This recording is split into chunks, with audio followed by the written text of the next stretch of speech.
Alhamdulillahilladzi arsala rasulahu bil huda wa dinil haqq liyudhhirahu 'ala dini kullihi wa kafaa billahi syahida. Asyhadu an la ilaha illallah wahdahu la syarikalah wa asyhadu anna Muhammadan 'abduhu wa rasuluh la nabiyya ba'dah. Allahumma shalli wa sallim khatamal anbiya'i wal mursalin Muhammadin wa ala alihi wa sahbihi ajma'in, amma ba'du. Bapak-bapak, ibu-ibu dan saudara-saudaraku rahimakumullah, marilah pertama kita senantiasa memanjatkan puji syukur kehadirat Allah atas limpahan rahmatnya, barokahnya, karunianya, hidayahnya, dan nikmatnya yang diberikan kepada kita semuanya ini, sehingga di pagi hari ini, pagi yang cerah dan agak mendung ini, kita masih diberi kesempatan oleh Allah bisa bersilaturahim, bisa bertalabul ilmi di tempat ini. Artinya yang hadir di sini tentu masih dijaga keimanan dan ketakwaannya oleh Allah, tentu masih mendapatkan hidayah dari Allah, dan saya hakul yakin yang hadir di sini tentu dalam kondisi yang sehat walafiat. Itu merupakan suatu nikmat karunia dari Allah yang tiada tara besarnya, yang mestinya kita senantiasa selalu mensyukurinya. Bapak, ibu dan saudara-saudara rahimakumullah, saya itu merenung dan berpikir, ternyata hidup di dunia itu hanya untuk mensyukuri nikmat Allah, hanya untuk bersyukur kepada Allah. Wa atakum min kulli ma sa'altum wa in ta'uddu ni'matallahi la tuhsuha. Allah itu memberikan kenikmatan-kenikmatan kepada kita itu sangat banyak sekali jumlahnya, banyak sekali. Lawang kenikmatan yang kita tidak minta saja diberi oleh Allah. Tidak minta, Bu, Pak. Apa itu? Oksigen. Saya yakin tidak ada Bapak Ibu yang hadir di sini itu setiap hari berdoa, ya Allah berikanlah saya oksigen ya Allah supaya bisa bernafas ya Allah. Tapi diberi. Kita merasa seakan-akan tidak ada artinya ya oksigen. Saya pernah pada suatu saya di Pontianak, pas di sana itu tahun berapa itu kebakaran hutan. Ya, wah, untuk bernafas sudah semua orang itu butuh tabung oksigen. Jadi doanya itu setelah selesai sholat itu, ya Allah berikanlah saya oksigen, ya Allah berikanlah saya udara yang segar ya Allah. Itu kalau kita tidak merasakan, seakan-akan tenang-tenang saja. Itulah oksigen itu gratis dari Allah. Ya, semua makhluk itu butuh oksigen. Dan kalau kita itu mau menghitung nikmat Allah, jumlahnya berapa yang diberikan kepada kita semuanya, tidak bakalan bisa menghitungnya saking banyaknya. Ya, jadi kita itu harus selalu bersyukur kepada Allah. Kita itu diperintahkan oleh Allah untuk bersyukur. Kalau kita membuka firman Allah di dalam surat Ibrahim, surat Ibrahim itu surat yang ke-14 ayatnya 7. Biasanya Ustadz kalau ngisi pengajian itu ayat di dalam surat Ibrahim yang ayat 7 itu tidak dibaca seutuhnya, langsung la in syakartum la azidanakum wa in kafartum in adzabi lasyadid. Itu depan itu penting sekali.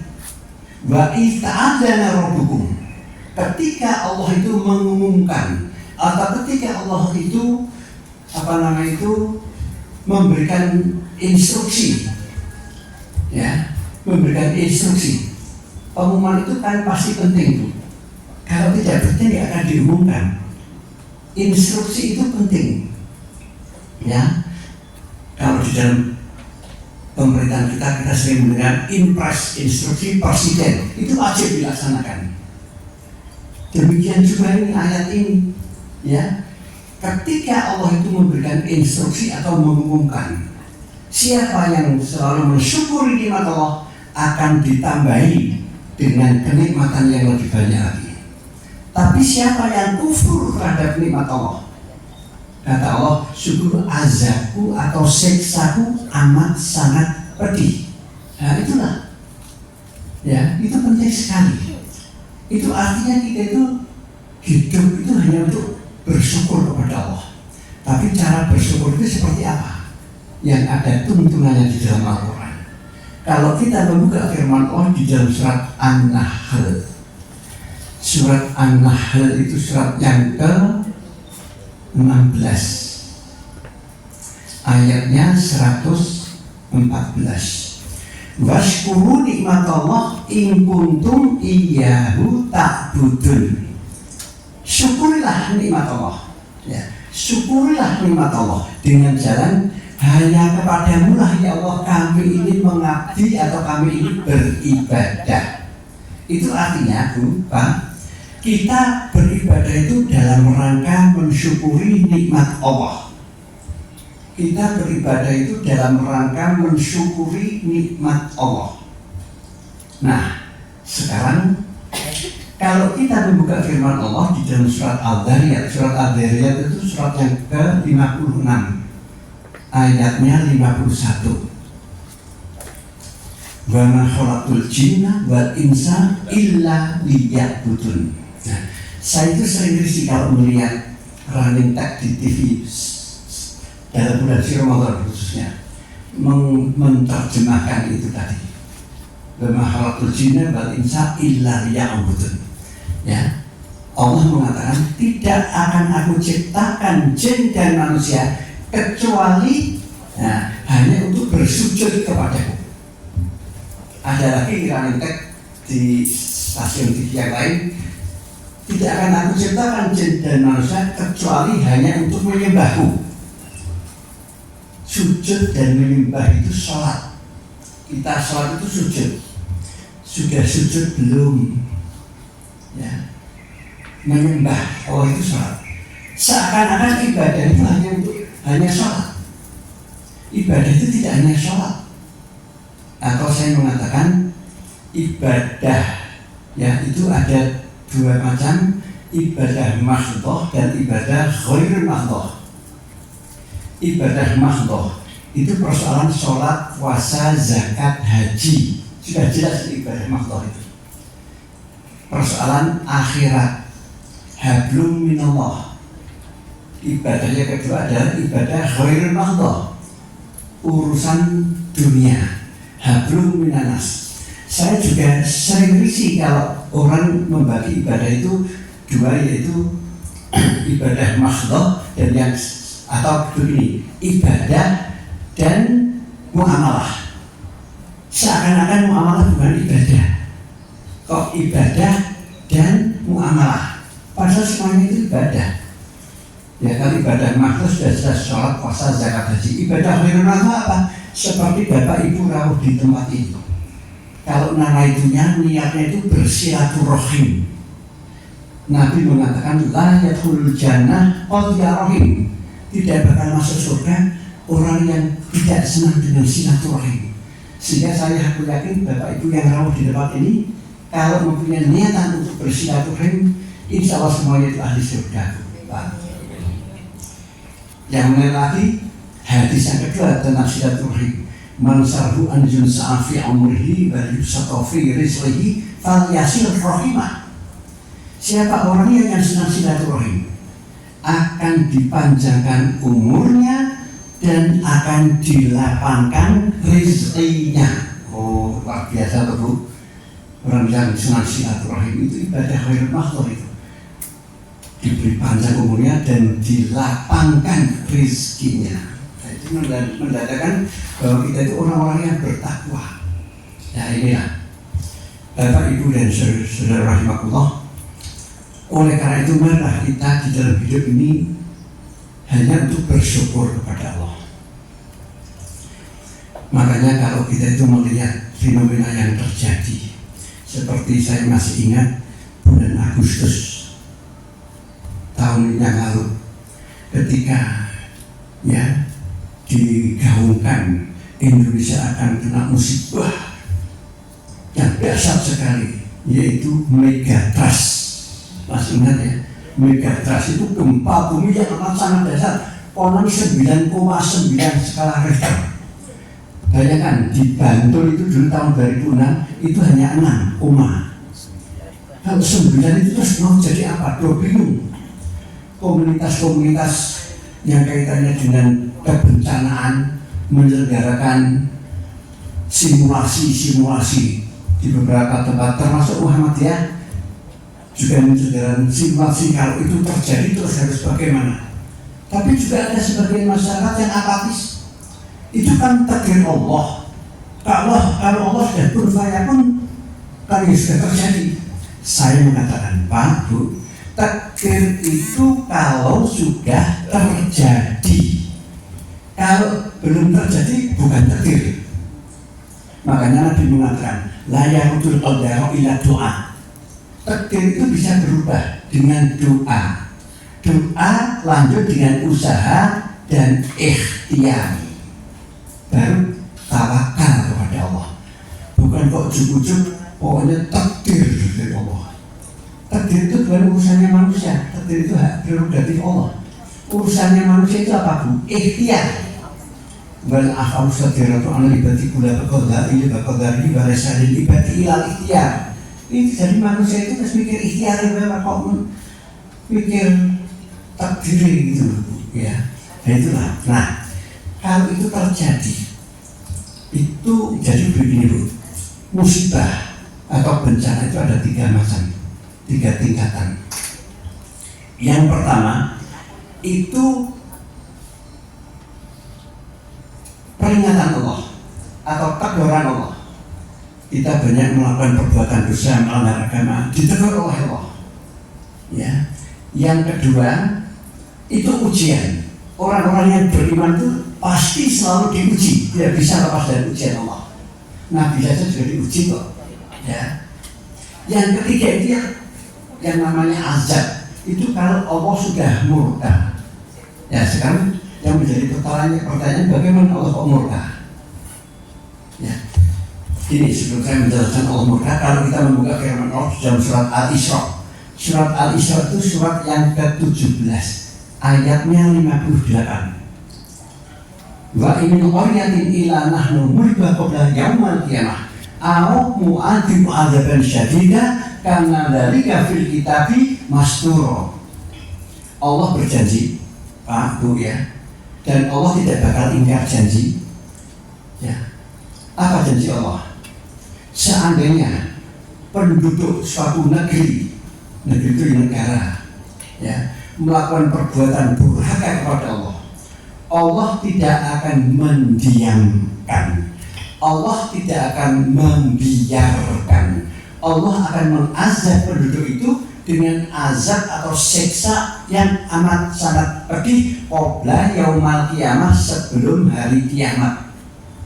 Dan itu sudah tertulis di Lauhil Mahfuz, Pak, Bu ya. Itu. Oleh karena itu jangan sampai kita itu membuat Allah itu murka. Pak, Bu,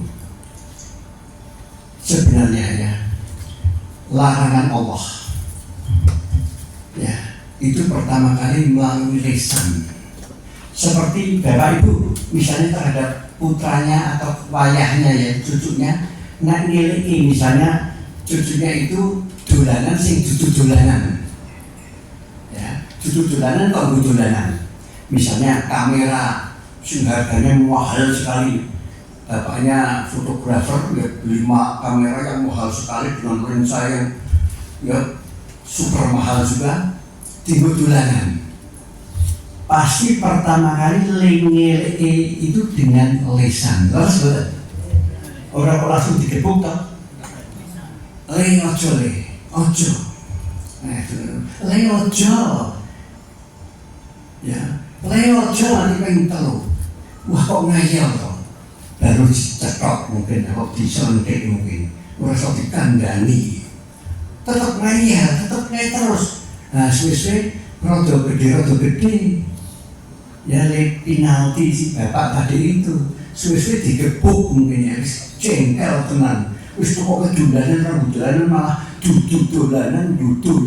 Nah, seperti itu. Allah juga seperti itu. Pertama kali dengan lisan, Pak. Lisan Allah itu di mana? Di dalam Al-Quran. Di dalam kitab suci Al-Quran itu loh lisan Allah. Firman Allah. Ya, kita ini Pak Tuh yang memperhatikan.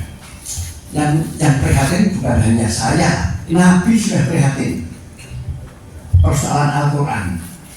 Ya, karena kita di dalam makanya gini, di dalam salah satu hadis yang diriwayatkan oleh Imam Al-Dailami mengatakan, saya tulakum zamanun la yaqulil Qur'ani illa raslahu wa lam minal islami illa suhu yastasimu nabi wa huwa tadasimuhu masajidun amiratun harbun minal huda fuqaha dzalika zaman syarun fatatadil sama minhum waradatil fitnah wa ilahim ya'ud. Nabi prihatin sekali. Apa itu? Saya prihatin dengan umatku itu nanti kalau saya sudah wafat. Sudah mikir seperti itu. Apa yang diperhatikan?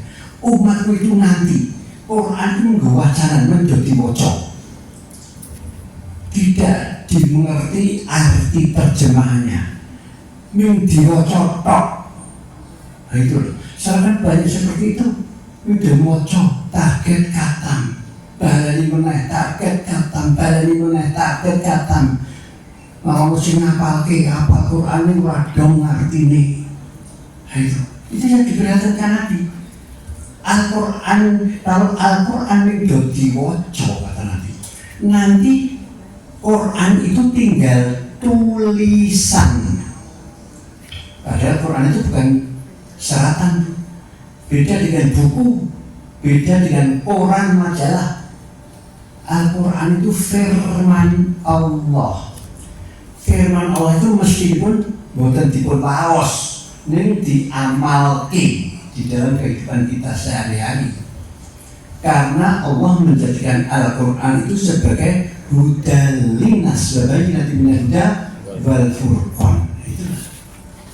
Kalau Al-Quran itu diwaca, Al-Quran itu kari tulisan, tinggal tulisan. Nanti Islam tinggal nama, Pak. Islam tinggal nama. Gitu. Nah, saya jadi terinspirasi. Saya pernah ngisi pengajian di Masjid Istiqlal, Jakarta. Ya, setelah saya waktu pengajian ada sesi tanya jawab dan jemaah itu macam-macam, pejabat banyak itu. Ustaz yang tanya, Indonesia ini yang saya tanya kebetulan ya, salah satu staf di KPK. Ustaz, Indonesia itu mayoritas Islam, iya. Terus gimana? Saya heran Ustaz, yang masuk di tahanan KPK itu juga mayoritas Islam. Malah dimalakan nyasarnya kabeh Islam.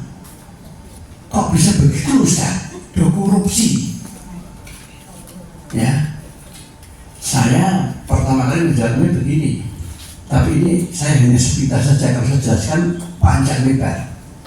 Saya barangkali saya juga mau bertanya yang hadir di sini ya, kenapa kok do korupsi? Ya, coba apakah ada bapak-bapak, ibu-ibu yang hadir di sini yang tidak senang dengan duit, yang tidak senang dengan uang siapa ngacung? Tapi saya pernah ngisi pengajian di jamaah ibu-ibu di Taman Siswa, saya masih ingat. Ya, saya tanya seperti itu, apa ada yang hadir di pengajian ini yang tidak senang dengan duit? Jujur, ibu-ibu di belakang ada yang ngacung. Ustaz, saya di Allah tidak senang dengan uang Ustaz. Saya dalam pikiran saya ngisi roto ini ibu ya. Ya, saya tidak senang dengan uang kalau sedikit. Nah, itu ya oke tunggalnya ya Bu ya. Itulah manusia itu kan senang dengan duit. Nah, saya mengatakan tadi memang benar Indonesia itu mayoritas penduduknya beragama Islam, tapi minoritas yang beriman. Ternyata banyak orang Islam yang tidak beriman. Kata siapa? Kata Allah. Kalau itu membuka firman Allah di dalam surat Al-Hujurat, Surat Al-Hujurat itu surat ke-49, ayatnya 14. Qalatil arabu amanatu lam tu'minu walakin qulu aslamna falamma yadkhulul iman fi qulubikum. Ada orang Badui, orang Arab Badui itu menghampiri Nabi, menghadap Nabi, mengatakan, ya Rasulullah, saya telah beriman. Sebelum Nabi menjawab, Allah membisiki Nabi, karena Islam itu kelihatan kasat mata, kalau iman tidak kelihatan. Semua yang hadir di sini kalau orang lihat Islam kayak, karena kelihatan busana muslimah, yang bapak-bapak pakai baju, yang pakai baju koko, kayak Islam. Tapi iman itu di dalam hati. Innallaha la yanzuru ila ajsamikum wala suwarikum walakin yanzuru ila qulubikum wa amalikum. Ya. Jadi yang dilihat Allah itu bukan hanya penampilan seperti itu, tapi keimanan yang ada di dalam hati itu. Ya. Makanya Nabi terus menjawab, kamu belum beriman, kamu baru Islam, iman belum mengendap di dalam hatimu. Nah, itulah. Makanya dikorupsi. Akhir-akhir doa Islam memang belum beriman kok. Ya. Malah saya jadi teringat ya, ini kan menjelang bulan suci Ramadan ya.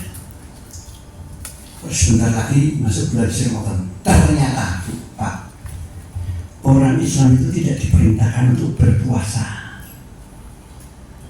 Tidak ada di dalam Al-Quran, di dalam hadis, orang Islam diperintahkan untuk berpuasa. Yang diperintahkan itu orang yang beriman.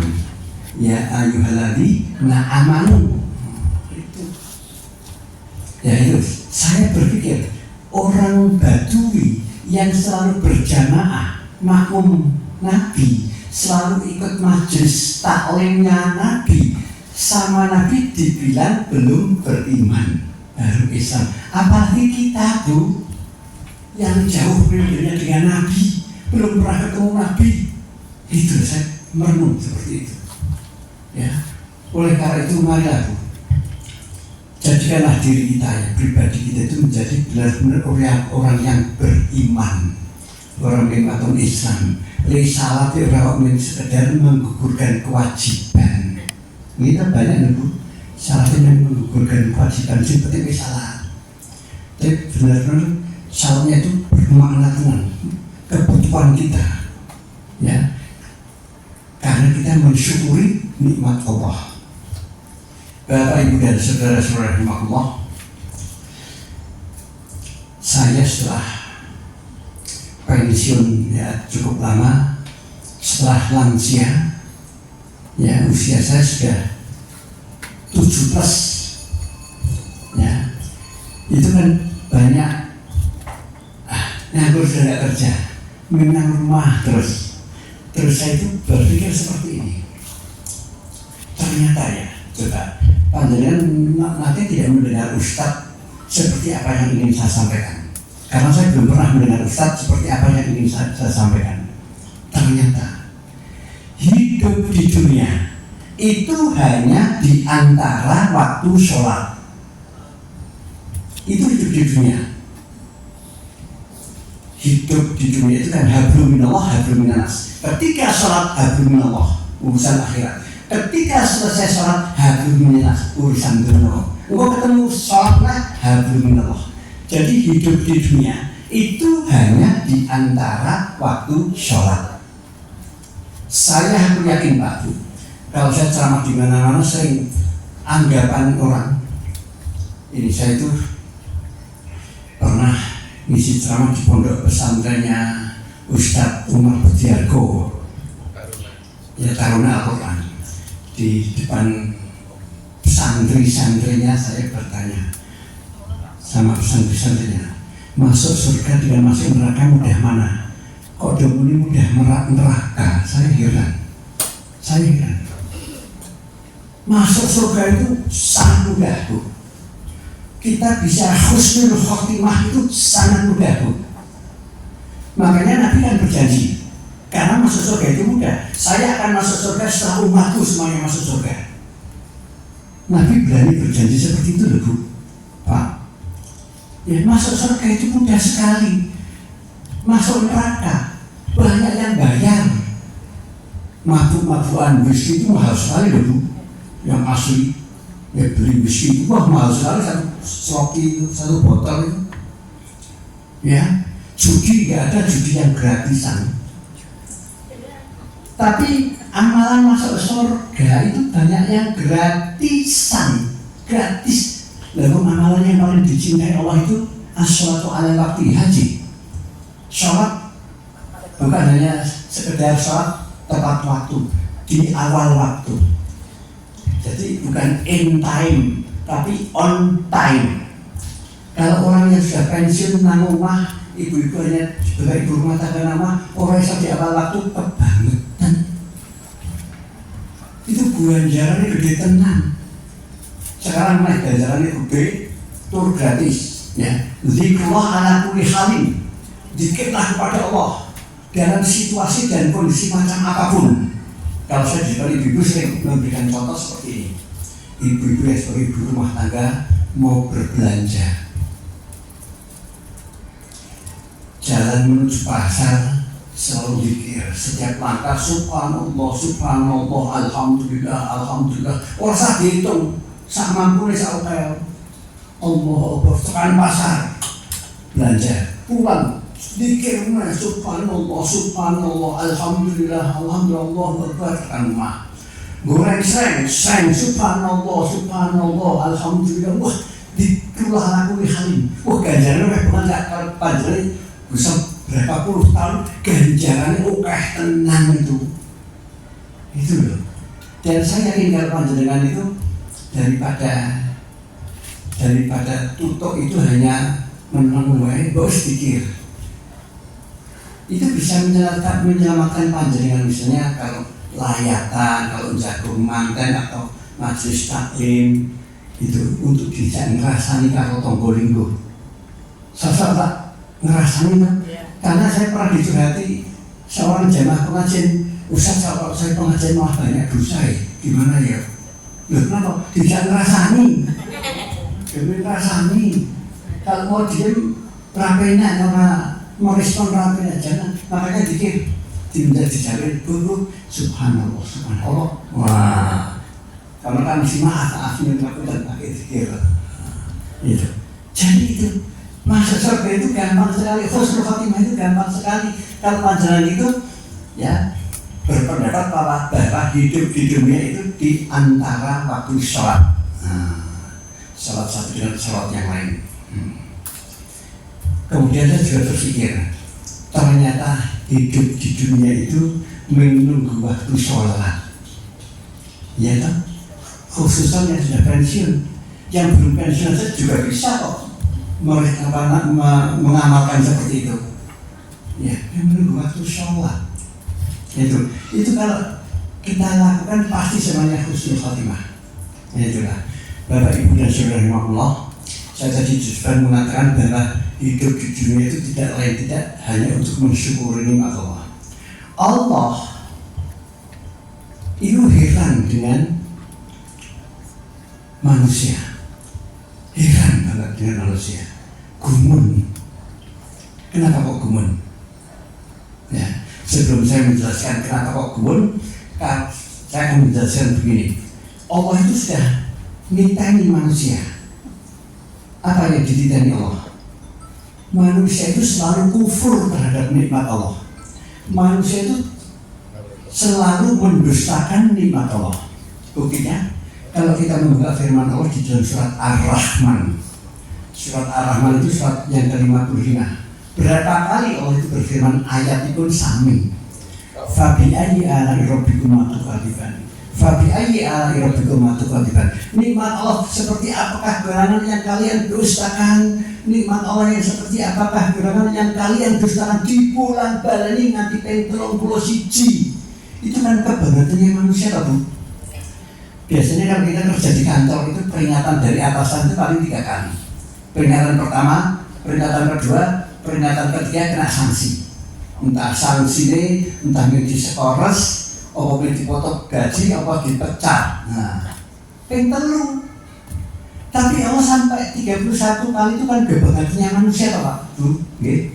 Kebangkitan tenan. Diperingati nanti ping 31. Nah kalau itu sudah tidak digubris ya Allah, terus pertama kali saya tadi mengatakan dengan lisan rasa, terus dengan asto, dengan tangan. Ya, itulah jangan sampai kita itu membuat Allah itu murka. Kalau kita membuka, saya teringat firman Allah, keheranan Allah ini, yang Allah heran di dalam surat Az-Zumar. Ya, surat Az-Zumar. Kalau saya tidak salah, surat Az-Zumar itu surat yang ke-39, ayatnya 8. Az-Zumar. Wa idza masal insana dhurrun darabun bil ilahi thumma idza khawalahu nimatan minhu nasiya makana yatuqilahu min qabl wa ja'ala lillahi andadan liyudran sabili kul tamata bi kufri qalil innaka min ashabin nar. Allah ya. Manusia itu kalau sedang ditimpa musibah, kalau oleh Allah diuji dengan musibah, bencana, musibah bencana itu ada yang dari alam, bencana alam, tapi ada yang personal, yang pribadi. Sebagai contoh penyakit. Ini kan gerah, diberi musibah sama Allah gerah, sehingga tidak bisa kemana-mana menang. Wah ini salah kau yang menukai. Kalau orang Jawi ketika kan kemantil-mantil karena waktu sholat, wah kau yang menukai sholat, wah usuk dengan sholat sunnah, rawatib, qobliyah, ba'diyah, ya sholat dilakukan, sholat tahajud, sholat duha, wah kaya menukai. Ya, nek dinai loro, diberi musibah berupa penyakit, terus dungo, nek dungo sebal, nek dikir banget. Salah satu doanya, ya Allah berikanlah saya kesehatan, ya Allah berikanlah saya kesehatan, angkatlah penyakit yang sedang menimpa diri saya ini, ya Allah berikanlah saya kesehatan. Ya, nek diparingi sehat, dongone dikabulke, dinai kesenangan, iso tekan ngendi, iso bisnis apa-apa, malah salat diri kalau orang Jawa tidak akan berling. Nek kober karo nek eling, Allah wis dilalekke, malah nah ini di dalam ayat itu dikatakan malah mengangkat sesembahan lain dari Allah, sesembahan. Kalau sesembahan zaman dulu, zaman Nabi, zaman jahiliyah itu ada namanya, ya berhala-berhala itu Lata, Uzza, Manat dan Hubal. Tapi sesembahan ya yang berhala zaman modern itu televisi itu bisa menjadikan berhala. Ya dari saking asiknya nonton televisi sinetron, ya ibu-ibu, masya Allah, wis misa aku belum sholat maghrib, masya Allah, wis ngasar aku belum sholat duhur. Bisa jadi seperti itu. Mesin jahit juga bisa menjadikan berhala asik jahit. Masya Allah, wis asar aku belum sholat duhur. Ya asik dengan laptop atau bapak-bapak atau dengan HP atau dengan buku motor terus, masya Allah wis asar belum sholat duhur, masya Allah wis misa belum sholat maghrib. Itulah berhala. Berhala itu yang bisa mengalihkan perhatian Allah. Ya. Jadi perhatian kita dari Allah itu berhala. Oleh karena itu monggo Bapak Ibu dan Saudara Allah, ya kalau kita itu kepingin hidup yang benar itu ya hidup sesuai dengan apa yang sudah digariskan oleh Allah di dalam Al-Quran. Jadikanlah Al-Quran itu sebagai pedoman hidup kita. Di dalam Al-Quran itu penuh dengan persoalan-persoalan dunia, ya penuh ya dengan persoalan-persoalan. Kalau kita mau menghitung ayat-ayat yang ada di dalam Al-Quran, persoalan dunia karena persoalan akhirat itu oke persoalan dunia. Ya, karena Al-Quran itu sebagai hudan linas, ya pedoman hidup manusia di mana di dunia. Tapi kan juga untuk akhirat atau iya. Makanya dalam salah satu hadis Nabi mengatakan, laisa bi khaliqu matarakatum yahu li akhiratihi wala akhiratahu li dunyahu hatta yusibu minhu jami'an fa inna dunya balaghun ila akhirat. Kamu sebenarnya itu bukan menjadi umat yang baik. Kalau kamu hidup di dunia itu kok hanya ngurusi akhirat terus. Akhirat apa-apa, akhirat orang tahu ngurusi dunia. Kamu bukan menjadi umat yang baik. Apalagi hidup di dunia mengurusi dunia tok. Ya, orang tahu ngurusi akhirat, bukan menjadi umat yang baik. Umatku yang baik itu yang hatta yusibu minhuma jami'an, yang bisa ngurusi dunia dan akhirat jami'an itu jamaah bareng-bareng. Fa'ina dunia balahum ilal akhirat. Karena dunia itu adalah ladangnya, sawah ladangnya akhirat. Kita di dunia itu hanya sakdermo bercocok tanam, tandur, nanti metiknya nang akhirat. Itulah Pak. Ya, oleh karena itu monggo. Ya, kita kan juga tidak tahu bahwa takdir sadaqah subhanahu bahwa takdir subi ayi aritamu. Kita tidak tahu apa yang akan terjadi besok. Kita tidak tahu kapan dan di mana kita mati. Karena kita tidak tahu, marilah kita di dalam hidup di dunia itu hanya untuk mencari bekal, sanggung untuk mati. Bapak Ibu dan Saudara rahimahullah, ada salah satu hadis yang mengatakan, "Kul fi dunya ka'annaka gharibun aw sabil ba'u dan nafsaka fi ahli kubur." Jadi hidup di dunia itu ibarat kita ini piknik Pak Bu. Kita itu piknik transit nang dunia. Di dunia saja kita itu kan sudah ada yang piknik. Pernah ke Jepang, pernah ke Korea, pernah ke Australia, pernah ke Amerika, pernah ke Jerman, pernah ke Italia, ke Perancis, ke Amerika. Itu piknik, ya. Tapi piknik, macam-macam piknik mana-mana. Tapi destinasi, tujuan akhirnya kabeh podo kuburan. Lalu sebetulnya, pikir orang gitu kan ini, nyemplung kuburan. Siapa orang lumah-lumah minang patros dia nyemplung kuburan. Nah itu loh, nek panjenengan piknik mesti lali gawe sang akan Australia, nang Amerika, nang Eropa, hajusan lali sang. Ini justru sing tujuan akhir bisa dolali gawe sang. Ngerti? Nah itu. Bekal apa sang apa sing paling apik? Bata zabadu fa inna khairi zati taqwa. Bata uli ya ulil albab. Jadi sangu yang paling indah, yang paling baik sekali di bawah, ya, di dunia itu adalah takwa.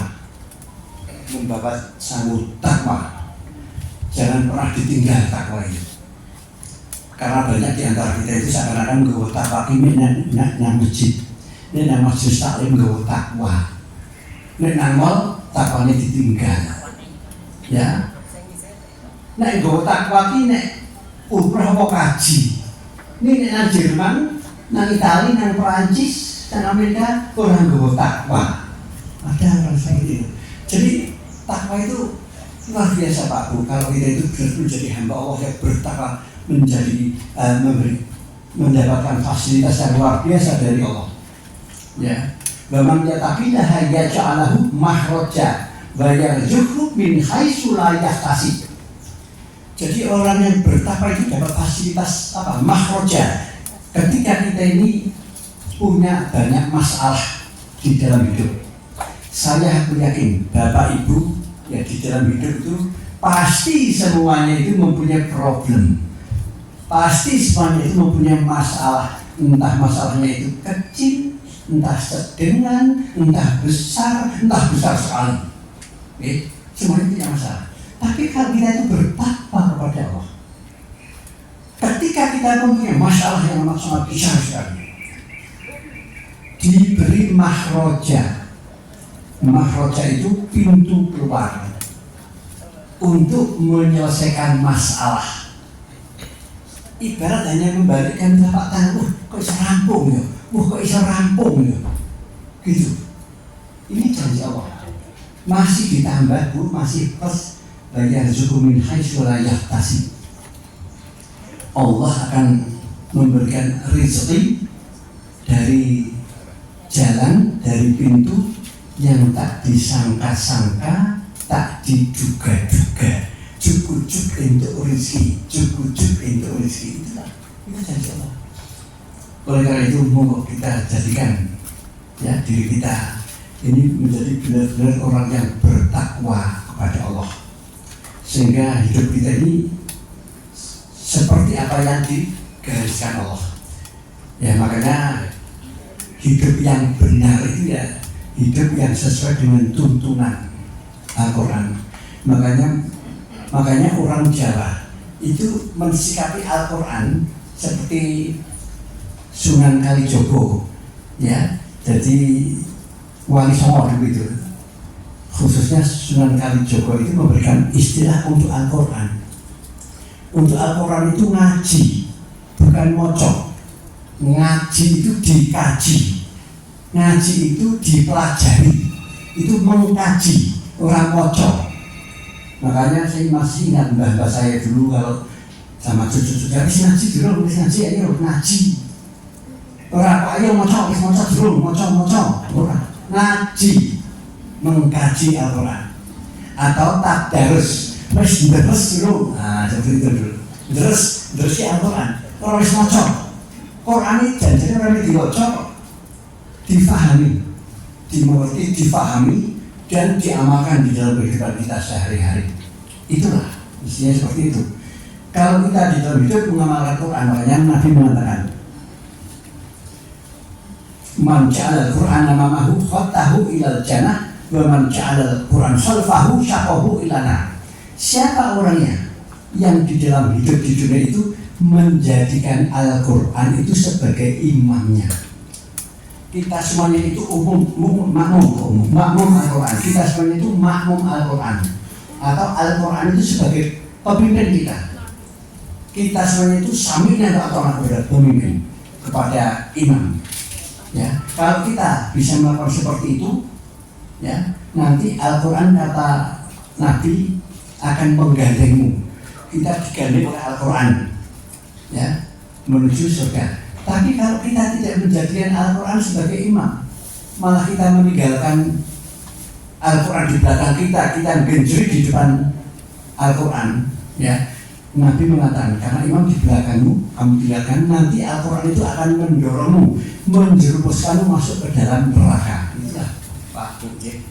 Oleh karena itu mau kita di dalam hidup ini benar-benar bisa menjadikan Al-Quran yaitu sebagai imam kita. Makanya di dalam mensikapi Al-Quran tidak apa-apa, membaca Al-Quran itu baik. Dan Nabi mengatakan, man qara'a harfan min kitabillahi falahu bihi hasanatun wa asfi asli amsalihha. Siapa yang membaca Al-Quran per huruf itu diberi pahala 10. Per huruf diberi pahala 10. Sehingga kalau kita membaca alif lam mim, alif 10, lam 10, mim 10. Alif lam mim wis 30 ganjaran. Ndai bonek katam pirang ganjaran. Niki men diwaca tok. Dadi oleh maca Quran iki tujuane ning golek ganjaran. Ngoten lho. Golek ganjaran ya apa-apa kan maca Quran golek ganjaran tok. Ning kok yo ya. Terus setelah membaca huruf Arabnya, ya, kemudian membaca terjemahannya. Dibaca terjemahannya itu, coba kita baca. Nah, agar kita paham. Pertama kali kita mengerti dulu, kemudian ditingkatkan paham. Nah, oleh karena itu nanti barangkali bisa ibda binasi mulai dari diri kita sendiri, khususnya di dalam bulan Ramadan nanti. Ya, kita semangat untuk mempelajari Al-Quran, tidak hanya sekedar membaca Al-Quran. Karena indah sekali Bu, apa yang ada di dalam Al-Quranul Karim itu. Benar Bu, indah sekali. Apalagi kalau Ibu juga, dan saya itu yakin banyak di antara kita. Ya kalau saya ceramah di beberapa masjid itu, saya tanya, banyak di antara kita itu mempunyai Al-Quran di rumah saja tidak hanya satu. Ya kan? Yang 2, 3, 5, oke. Ini ada beberapa dan termasuk banyak nama orang lebih hadis. di rumah tidak punya hadis. Sekarang tidak bisa alasan, aku masih bahasa Arab kok. Hadis yang terjemahan banyak sekali. Ya, hadis-hadis terjemahan, kumpulan-kumpulan hadis itu tetap dibaca menarik sekali Bu. Menarik dan mengasihkan membaca hadis itu. Itu loh. Jadi itu karena sumber hukum Islam yang kita di dalam hidup itu kan Al-Quran dan As-Sunnah. Makanya Nabi mengatakan taraktu fikum amrani lan tadillu ma tamassaktum bima kitabullah wa sunnata rasulih. Aku tinggali, aku warisi kamu semuanya itu dua hal. Kalau kamu di dalam hidup mengamalkan dua hal warisanku, dijamin hidupmu itu akan benar, artinya tidak sesat, bahagia, sejahtera di dunia dan di akhirat. Dua hal itu apa? Al-Quran dan Al-Hadis atau As-Sunnah. Nah itu, dua hal itu. Makanya saya juga menghimbau kepada Bapak dan Ibu, monggo mundut hadis ya, untuk bacaan menarik sekali ya, menarik sekali kita membaca hadis atau ya kumpulan hadis atau 1100 hadis apa itu loh, itu aja dibaca terjemahnya itu, sehingga saya yakin hidup kita ini akan benar. Bapak, Ibu, dan saudara-saudara rahimakumullah, makanya saya tadi di depan mengatakan hidup itu tidak lain tidak kecuali hanya untuk bersyukur kepada Allah. Syukur nikmat Allah. Sebagai contoh ya, Bapak Ibu dari rumah sampai sini tempat ini selamat. Nah itu sering kita itu mengabaikan, seakan-akan tidak ada artinya. Itu artinya kita diberi keselamatan oleh Allah. Kalau naik motor tidak tabrakan, tidak nabrak atau tidak ditabrak, di jalan tasnya tidak dijambret, ya, tidak jatuh, selamat sampai di sini. Ya itu kita syukuri. Jadi saya itu teringat ya orang Jawa dulu, waktu saya kecil. Ya, terus sekarang masih nggak ya? Opo kita selalu untung, bejo. Ya kita aduh, bejo alhamdulillah, orang jempolku tok sing kelindes, terus sikilku sing kena kabeh. Alhamdulillah orang Jawa itu sudah belajar untuk selalu mensyukuri nikmat Allah. Karena apa? Karena apapun ya yang ditimpakan Allah kepada kita semuanya itu, ya itu pasti demi kebaikan kita, tanpa kita sadari dan kita tidak tahu. Ya Allah yang Maha tahu. Pasti itu kebaikan. Entah kebaikannya juga ujian kita diuji oleh Allah dengan musibah. Ya, oleh karena itu maka kita itu selalu kepada Allah itu kita itu selalu husnuzon, selalu positive thinking.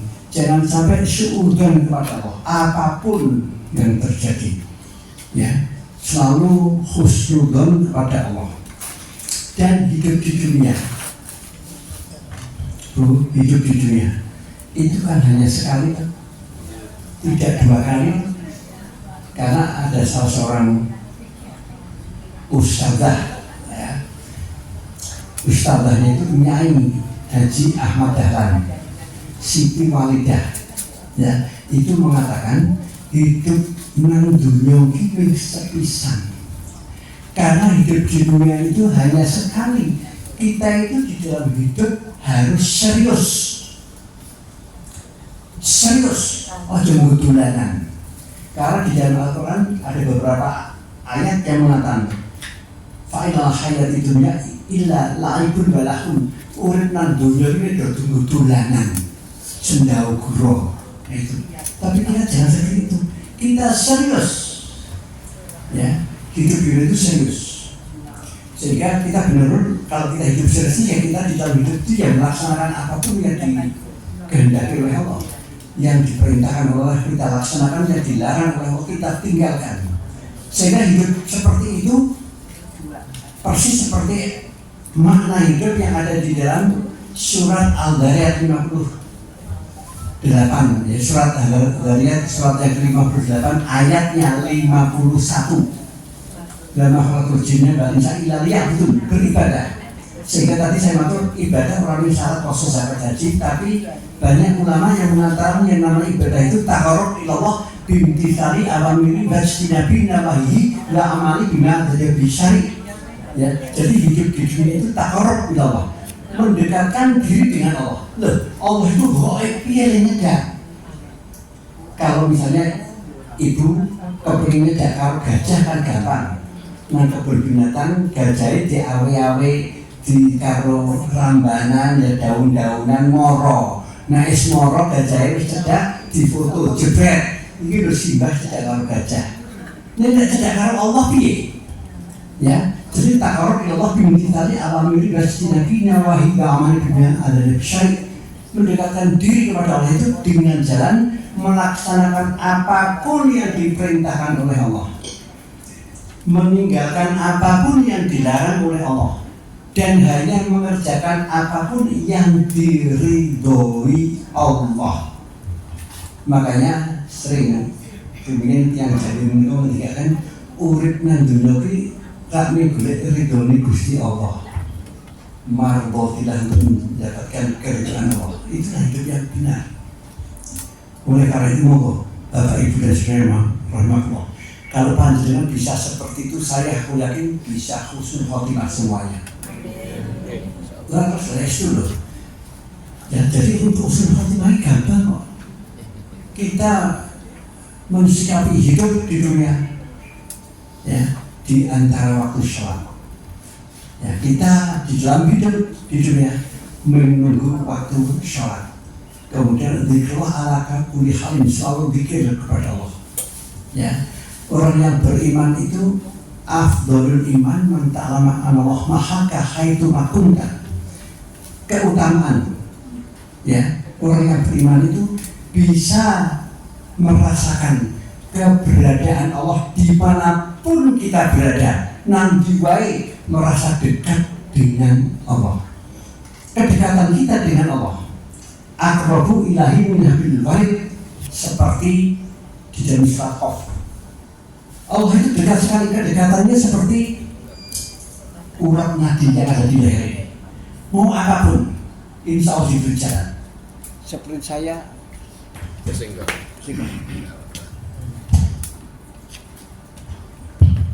oh, perang 2000. Oh, ya.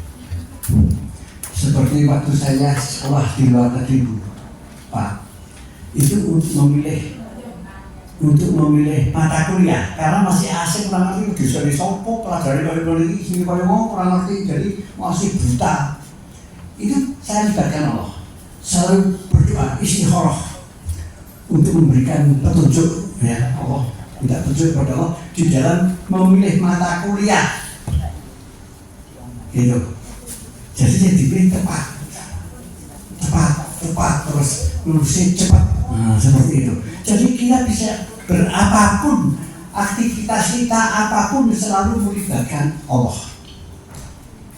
Makanya ada yang bertanya, terus bagaimana cara melibatkan Allah itu? Cara melibatkan Allah dan agar kita selamat di dalam hidup itu, sebelum beraktivitas apapun, ya, saya ulangi lagi, sebelum beraktivitas apapun berdoalah kepada Allah. Saya selalu dicurhati ibu-ibu, saya sudah ngapal ke doa-doa amin Ustaz, terus sepuh banget, sekolah balik diguru karo putuku, aku mangan sing tak dongo malah dongo arep bobo arep tidur bismillah Maria, malah balik arep turun dongo mangan, sekolah balik saya ngomong, Bu, sampun aku baca sangat kemauan cekap Bismillahirrahmanirrahim, apa itu dengan nama Allah itu. Jadi itu juga bisa menyelamatkan kita, Pak.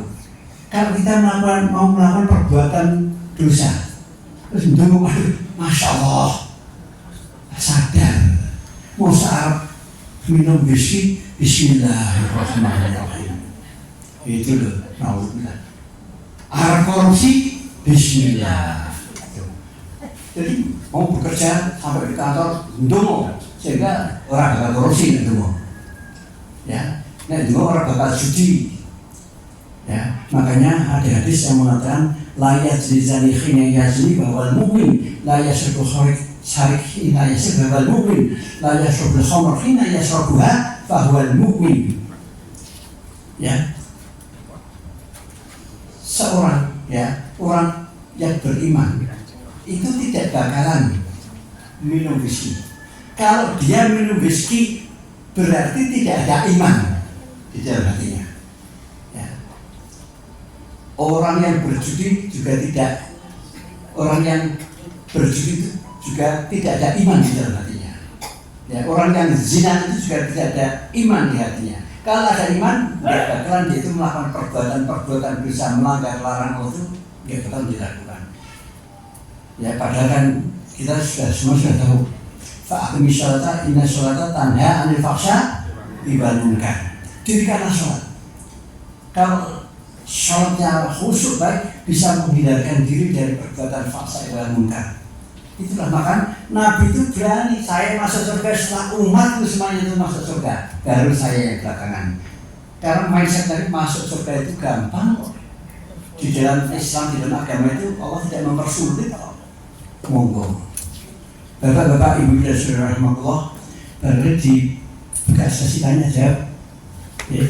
Monggo kalau ada yang ingin ditanyakan, karena Nabi mengatakan miftahul ilmi su'alun, kuncinya ilmu itu bertanya.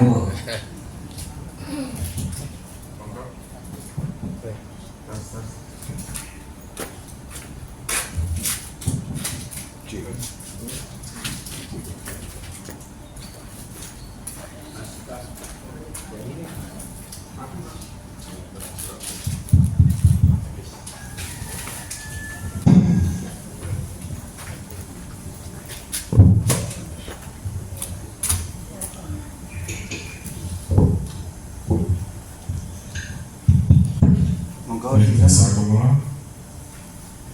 Monggo Bapak itu yang badhe konversa datang Pak Ustaz. Jadi ada. Monggo Bu.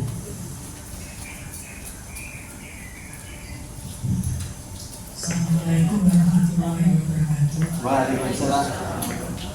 Kalau sebenarnya ini juga membaca buku tentang sunnah, tapi kan banyak sekali ada khusus hukum, ada khusus apa itu. Apabila belum kesampaian semua dibaca, tapi sering mendatangi pengajian seperti ini, itu kira-kira memenuhi syarat apa belum? Yang pertama. Yang kedua, apabila kita ingin mensedekahkan orang tua bapak ibu, juga kita akan perlu juga sedekah. Misalnya kita mau sudah punya uang 100.000, itu apakah saya sepertiga, ibu sepertiga, bapak sepertiga, atau bertiga itu atas nama sedekahkan semuanya itu atas nama kita bertiga? Mohon penjelasan.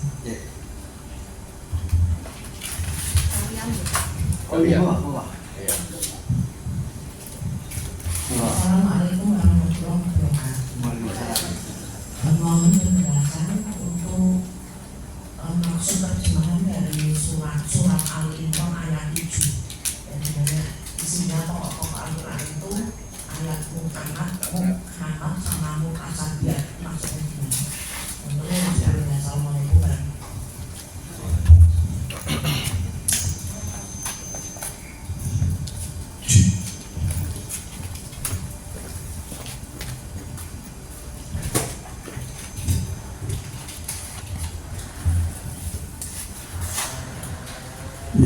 Yang pertama ya, memang kita itu menghadiri pengajian itu saya pernah ditanya, kalau ada jamaah yang tinggal di dekat masjid, ini mau tahunan masjid ya, ini nama masjid ya, bapak ini punya jumatan kok ya, itu saya ditanya itu kok, itu ya karena dia ngajak ke masjid sama dia, ngajak ke pengajian sama dia selalu menjawab, aku dulu itu hidayah kok.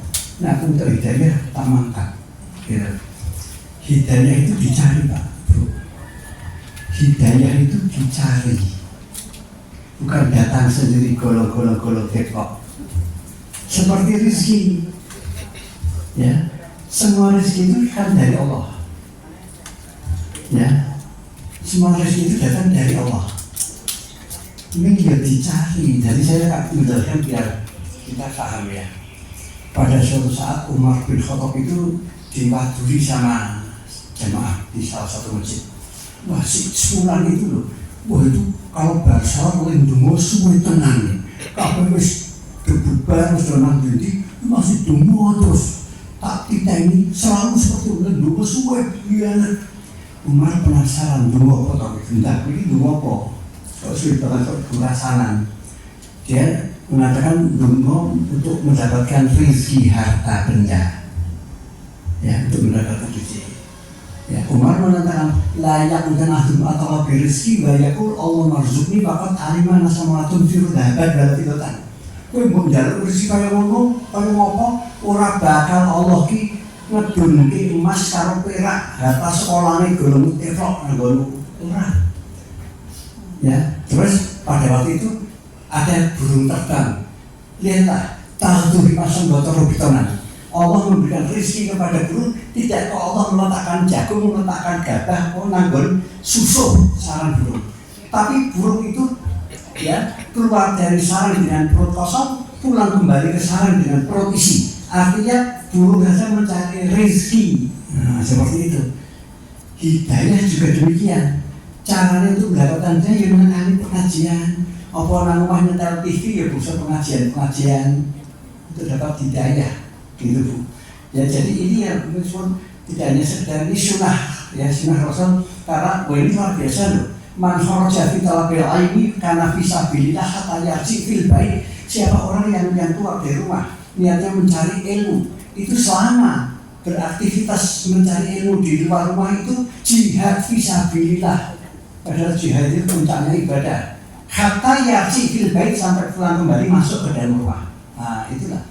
Itu ibadah juga seperti ini. Ya, di samping itu kan untuk mempertebal keimanan juga bisa. Yang lebih penting menghadiri pengajian, mirengaken pengajian menika, ya orang di rumah itu tapi diamalkan di dalam kehidupan kita sehari-hari. Agar hari ke hari dari pengajian satu pengajian dua ada peningkatan, dua ketiga ada peningkatan terus. Nah, seperti itu. Ibu. Terus sisi siapa ngomong? Sedekah. Ini meskipun ada hadis matabna ada main kota ilah alatin. Jadi orang kalau sudah mati itu sudah terputus ya kecuali 3 hal ya. Karena asing mireng ya sedekah jariyah, al-maladun sholihun Allah, al-ilmi yuntafa'un bi ya. Kemudian anak yang soleh yang selalu mendoakan, kemudian ilmu yang bermanfaat ya. Tapi tidak apa-apa panjenengan dongake ya karena panjenengan sebagai anak yang soleh Allah tahu dongake arep sedekah iki nggo bapak ibune nggo aku nggo Allah Maha tahu. Tapi yang penting kalau panjenengan sedekah ya itu pasti panjenengan sama ibunda atau ayahnya itu atau orang tua Anda itu pasti mendapatkan pahala. Dan sama pahalanya, gitu loh. Meskipun panjenengan orang sah mengatasnamakan, panjenengan kita bapak ibunya sih untuk ganjaran, karena bisa mendidik anaknya menjadi anak yang soleh. Itulah kalau tuh soleh pun niat Allah itu seperti itu. Ini jadi betul di pegawai pokoknya aku niat bapak ini untuk ganjaran. Meskipun misalnya, ini aku mantep ya, orang kasih bukti jenenge itu, ya apa-apa. Itu seperti saya itu pernah mendamaikan suatu komunitas ya yang korban hanya sepele boleh lari orang nyebut jenenge sing korban. Wah demo itu ya jaluk ganti rugi ya orang panitia. Saya bilang tidak apa-apa. Allah tahu, Allah itu sudah tahu apa yang Anda niatkan di dalam hati Anda itu siapa. Orang saya disebut malah disebut lucu Pak Arjo diberbeleh. Malah itu disebut benar Indonesia itu bisa disebut waktu itu. Orang mah tahu haji barang dia sosok selalu ya untuk dibelah. Waduh kurang pun jadi dipijenuh dengan orang sampai lalu ya dibelah. Allah mengerti kok dari si A, si B, si C. Oke. Terus pegawai. Ya. Ali Imran. Jadi ayat yang muhkamah dan mutasyabihat. Ya. Min ayati an khalaqalakum. Itu artinya gini. Ayat yang sudah jelas, tidak debatable, tidak perlu didiskusikan, tidak perlu ditafsirkan lebih mendalam, tapi sudah jelas. Ya, ayatnya itu. Seperti sebagai contoh, ya ayyuhalladzina amanu kutiba alaikumussyam, itu sudah jelas. Tapi juga ada kadang ayat itu yang masih abu-abu. Nah itu yang perlu didiskusikan oleh mufasir. Tidak semua orang itu bisa harus ahli tafsir itu yang mendiskusikan. Tapi kan sudah dan sering dibelokkan, sing bisa direkayasa ayat dibelokkan sesuai dengan kepentingan itu biasanya ayat-ayat yang itu mutasyabihat, yang bukan muhkamah. Ini Bu, monggo wonten malih. Wonten malih? Anak. Oh, iya.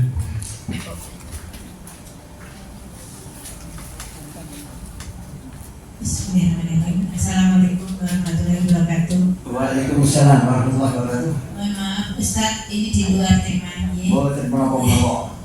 Masalah Idul Qurban, masalah kurban. Seandainya kita mau mengorbankan atas nama orang tua yang meninggal, itu bagaimana caranya? Matur suwun. Ya, baik. Itu juga tidak apa-apa. Saya tadi kan juga sudah matur toh. Matana di kota Adamun kota Amalun Ilham Talatin tadi itu kalau sudah meninggal itu wis terputus. Ya, ini tidak menutup kemungkinan anak yang soleh, ya itu panjenengan korban. Wong tuamu yaitu ganjaran. Panjenengan bangun masjid, wong tuamu yaitu ganjaran bangun masjid. Seperti itu. Itu anak yang soleh yang selalu beramal soleh, bukan sekedar anak soleh yang mendoakan. Karena yang mendoakan orang yang mati, mendoakan jenazah bukan anaknya juga bisa kan? Iya, bukan saudara, iya. Tapi anak yang soleh beramal soleh. Nah, seperti itu. Ini kan tak jenenge nak ya apa-apa to ben aku ya ora apa-apa. Aku harus bangun masjid tak wong tuaku tak jenenge masjid iki masjid wong tuaku. Masjid saya pernah bangun masjid diminta tolong untuk membangun masjid di pondok pesantren di Sumbawa, namanya Saadah, Masjid Saadah. Ya gitu loh. Orang yang membangun di Jakarta, ya. Namanya Saadah. Enggak apa-apa. Jadi monggo. Bapak-bapak mana bukan? Mungkin Bapak aja para kami ibu-ibu loh. Satu. Sampun sami pinter. Kalau namanya ibu terakhir, kalau monggo Bu. Ternyata gayen ya. Oh, punya guyu hari.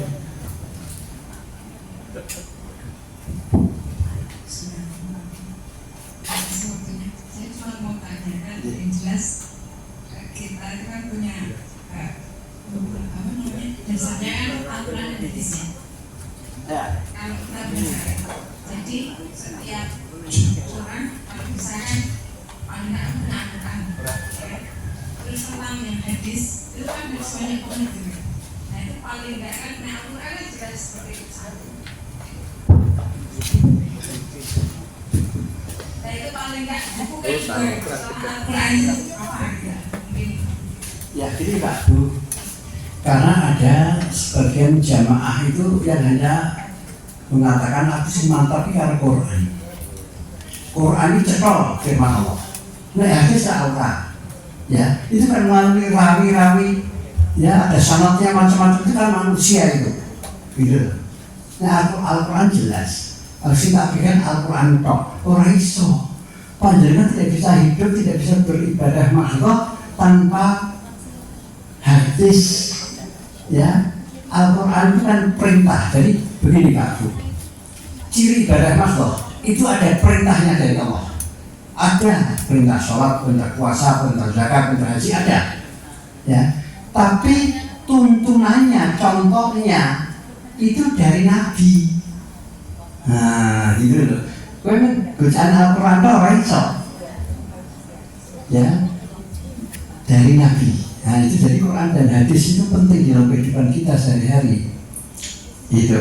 Tapi memang yang fundamental prinsipil itu ya Al-Quran yang mengharamkan sesuatu ya ini Al-Quran. Makanya Al-Quran itu hudal linas babayi nanti minan huda wal furqan. Jadi sebagai pedoman hidup ya bagi manusia, termasuk yang membedakan mana yang hak, mana yang batil, mana yang benar, mana yang salah. Nah itu di dalam Al-Quran gitu. Ini hadis itu kan seperti sunnah. Sunnah itu apa toh?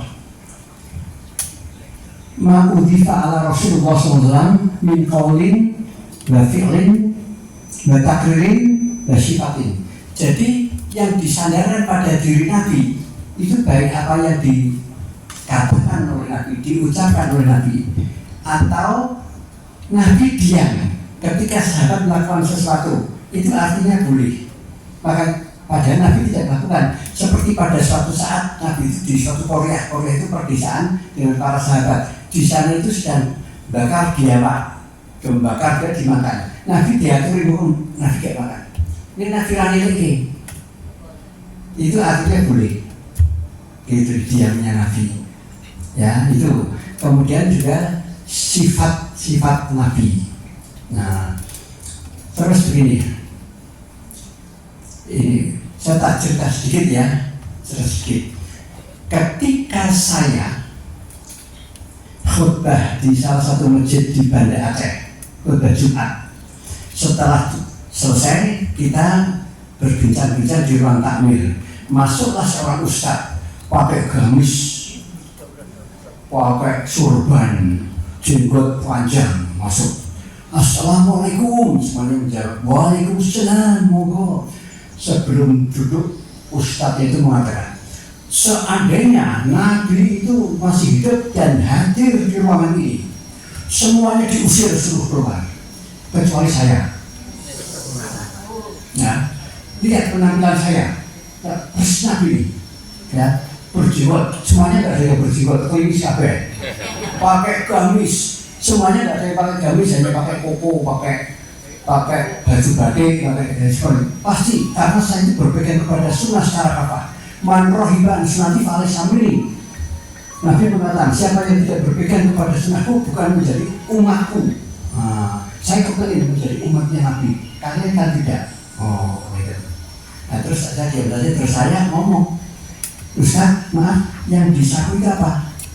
Oh ini HP. Nah, Ustaz tidak berpegang kepada sunnah. Nabi tidak pakai HP. Saya tadi lihat Ustaz masuk di halaman parkir masjid ini pakai Vespa baru, ya.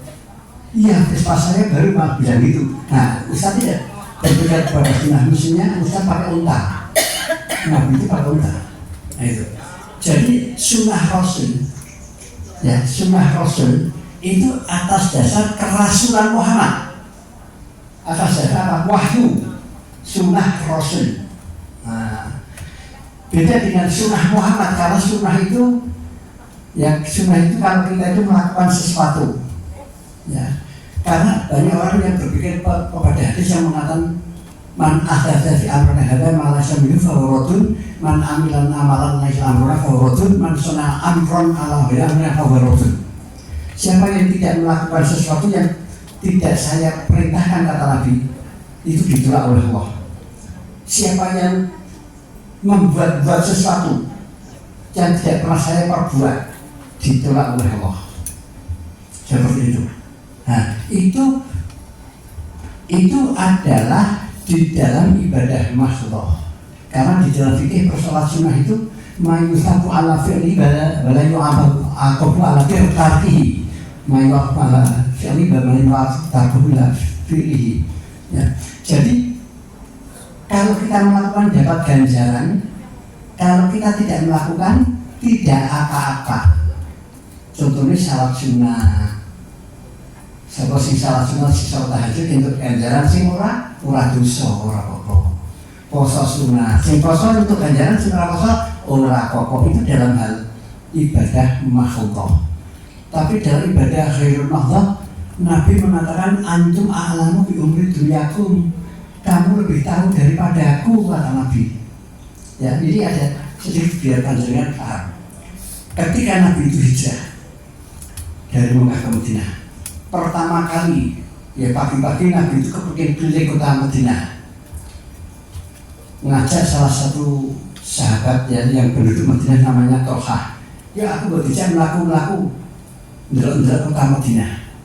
Ya keliling kemana-mana. Ketika masuk di salah satu jalan setelah dari perkebunan kurma, masuk di perkebunan kurma, Nabi heran melihat orang-orang yang dewasa dopanya antek kurma, wong dewasa, pemuda-pemuda. Karena di Mekah tidak dilihat seperti itu.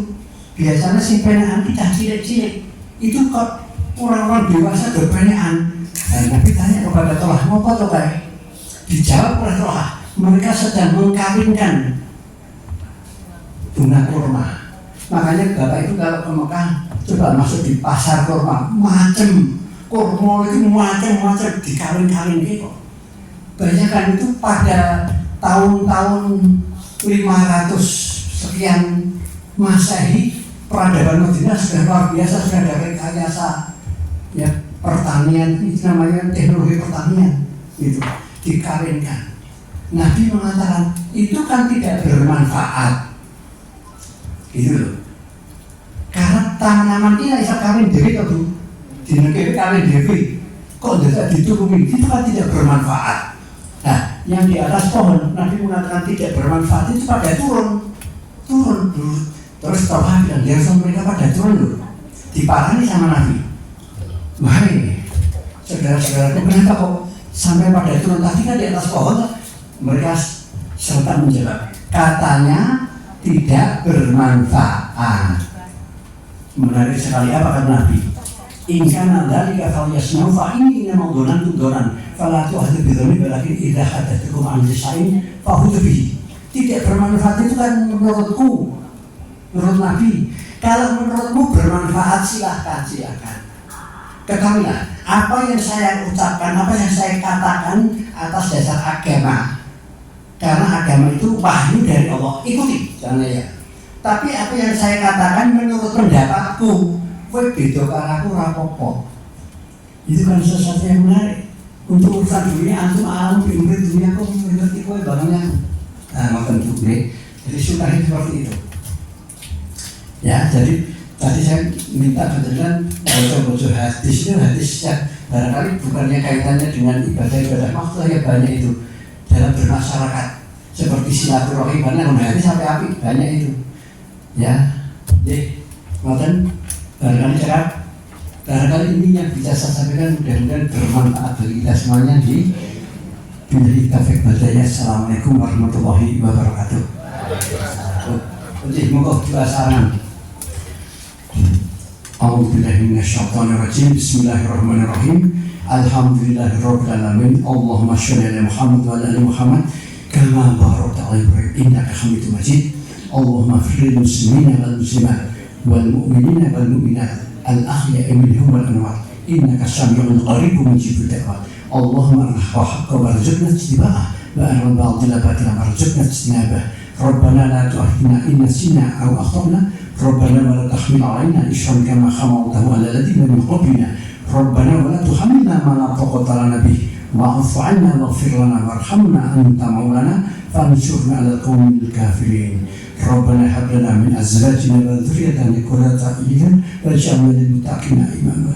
Rabbana atina fid dunya hasanah wa fil akhirati hasanah wa qina 'adzabannar wa la dzikrullahi akbar. Assalamualaikum warahmatullahi wabarakatuh.